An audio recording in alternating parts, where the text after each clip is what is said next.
China అంటుంది America Donald Trump వచ్చిన తర్వాత ఈ మొత్తం రూల్ బేస్డ్ ట్రేడ్ సిస్టమ్ అనేది మొత్తం పోయింది, అన్ని ఇంకా ఇర్రెలవెంట్ పాలసీస్ అని అమెరికా తీసుకొస్తుంది, అసలు ఆ రూల్స్ అనేవి పోయాయి, ఇంటర్నేషనల్ ట్రేడ్ లో రూల్స్ అనేవి పోయాయి, అమెరికా ఇష్టం వచ్చినట్లు ఆటలాడుతుంది, దానికి కారణం చైనాని కౌంటర్ చేయడమే, చైనాని తొక్కడానికే అమెరికా ఈ ప్లాన్ అంతా చేస్తుందని చెప్పి చైనా అంటుంది. అయితే ఇక్కడ మనం ఒక విషయం గుర్తుపెట్టుకోవాలి, అమెరికా చైనా ఈ రెండు కూడా ఇప్పుడు థూసిడైట్స్ ట్రాప్ లో ఉన్నాయి. కంపీటింగ్ పవర్, డిఫెండింగ్ పవర్ అనమాట. అంటే America already established power, America తన పవర్ ని డిఫెండ్ చేసుకోవాలి, చైనా ఇప్పుడు పవర్ కోసం కంపీట్ చేస్తుంది. ఈ రెండింటి మధ్య ఒక పెద్ద వాణిజ్య యుద్ధం జరుగుతుంది అనమాట. అయితే అమెరికా చైనా పాలసీస్ లో కొన్ని కన్వర్జెన్స్ ఉంది, ఇద్దరు కూడా తెలివిగా యాక్ట్ చేస్తారు. అమెరికా యూరోప్ కానీ అమెరికాన్స్ కానీ సౌత్ అమెరికాని కానీ ఎలా డామినేట్ చేస్తో చైనా కూడా ఇండో పసిఫిక్ డామినేట్ చేయాలని ట్రై చేస్తాయి. హార్డ్ పవర్ అనమాట, ఎకనామిక్ శాంక్షన్స్ వేయటం, ట్రాప్ చేయటం, అంటే డెట్ ట్రాప్ లోకి లాగేయటం, ఎన్ని hard power diplomacy. America mid 20th సెంచరీలో ఏదైతే మార్షల్ ప్లాన్, ట్రూమెన్ డాక్ట్రిన్ ఇవన్నీ చేసిందో చైనా తెలివిగా అలాంటివి ఇంకో పేరు చెప్పి స్ట్రింగ్ ఆఫ్ పర్ల్స్ అంటది, BRI అంటది, లేకపోతే చెక్ బుక్ డిప్లొమసీ అంటది, తెలివిగా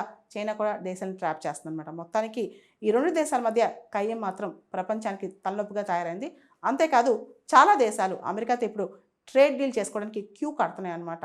మాకు అమెరికాతో ట్రేడ్ డీల్ కుదిరితే కనుక అమెరికా వేసే ఆంక్షల నుంచి మనం తగ్గించుకోవచ్చు, అమెరికా టారిఫ్స్ నుంచి మనం తప్పుకోవచ్చు అని దేశాలు ఆశపడుతున్నాయి. కానీ డొనాల్డ్ ట్రంప్ మాత్రం నన్ను ఆల్రెడీ 60 దేశాలు నెగోసియేషన్స్కి టైం అడిగాయి, ఆల్రెడీ నేను వాళ్ళకి 90 రోజులు టైం ఇచ్చాను, వేచి చూస్తాను, లేకపోతే మళ్ళీ తిరిగి టారిఫ్లు వేస్తానని దేశాన్ని బెదిరిస్తున్నాడు డొనాల్డ్ ట్రంప్.